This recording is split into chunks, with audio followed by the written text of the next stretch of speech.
شهزاد محمدي ته د افغانستان سخت اړتیا. آیا د شهزاد په نشتون کې به ځوانان وځلیږي او که څنګه ویډیو تر پایه وګورئ. زړه ته رانږدې مینوالو السلام علیکم، یوې بلې ویډیو ته درته ښه راغلاست یم. شهزاد محمدي خو ټولو ته معلوم دی چې د افغانستان زړور برید کوونکی او نامتو توپوهونکی دی.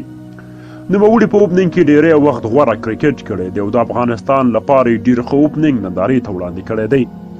خو په را روانو دوو جامونو آسیا شلوریز جام او نړیوال شلوري جام کې افغان لوبډله ښه اوپننګ ته اړتیا لري او د دې چارې لپاره شهزاد وړ توپوهونکی دی. دا منو چې زازی اوپنر دی، دا منو چې عثمان غني اوپنر دی او دا هم منو چې ګربز اوپنر دی. خو د پخوانیو لوبغاړو له ډلې د شهزاد ښه والی دا دی چې هغه د نړۍ ډیرو بالرانو سره مخ شوی دی. ډیر بالران یې هم په رسمي او هم په سوداګریزو لیګونو کې ټاکولي دي.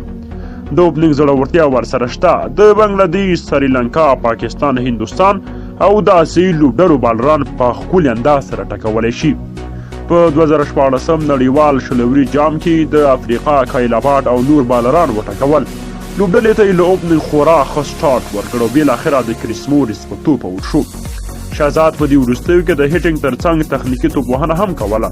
په وکټ د پاتې کېدو فکر ورسره پیدا شوی و او دې چارې له ده سره ډیره مرسته وکړه چې دې د نړۍ په غوره توپوهونکو کې حساب کړي. شهزاد محمدي د 2019 تر لومړیو پورې په شلوریزو لوبو کې د 10 غوره توپوهونکو په قطار کې و او حتی تر ویرات کوهلي هم مخکې و. نسبت شهزاد محمدي ته رحمان الله ګرباز او عثمان غني او زازی ښه ونه ځلیږي او د اسټرالیا پیچونه بیا تر آسیایي ویشتنځایونو ډېر تیز دي. اوسني ځوان لوبغاړي د اسټرالیا پیچونو سره ډیره بلدتیا نه لري او ښایي چې اوپننګ کې د بشپړ غړیتوب لرونکو توپ اچوونکو لخوا ستونزو سره مخ شي. خو دا لوبغاړي هغه وخت بریالي کیدی شي کله چې له نړیوال جام وړاندې دوی په اسټرالیا او یا هم نیوزیلند کې تمریناتي لوبې وکړي چې له کنډیشن او لوبډلو سره اشنا شي. خو شهزاد محمدي بیا دا وړتیا لري چې په چټکو ویشتنځایونو ښه توپوهنه وکړي او د اوپننګ له برخې افغان لوبډلې ته ښه سټارټ ورکړي.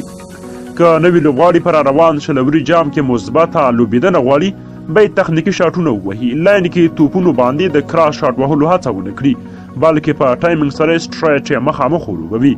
خو که لاین توپونه له ویکټو پورته وي باید لاین یا شاټ پیچ وي بیا نو توپوهونکی کولی شي چې ځان ورته جوړ کړي او د فول شاټ په لوبولو سره په میډ ویکټ لاګان او یا هم سکویر لیکل لورو ته ولوبوي او بونډرین یې پرې ترلاسه کړي.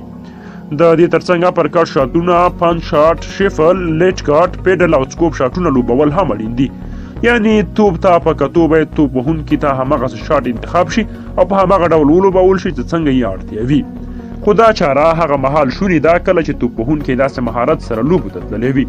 ځوانو لوبغاړو لپاره ډاډه لوبېدنه، په ځان اعتماد، له لویو ټیمونو ویره نه کول او ذهني، فکري او فزیکي چمتووالی ډېر مهم دی. اوس موږ له شهزاد بل ښه اوپنر نه لرو. که شهزاد په آسیا جام کې وي نو افغان لوبډله ته جوازی رسولی شي. له تاسو هم نظر اخلو چې د شهزاد لوبول په را روانو دوو جامونو کې مثبت دي که منفي. تر هغې چې آسیا جام پیلېږي باید شهزاد خپل فټنس او روغتیا ډاډمنه کړي. نو ډېره مننه، ویډیو لایک کړئ، خپلو دوستانو سره شریکه کړئ او زموږ چینل ضرور سبسکرایب کړئ. تر بیا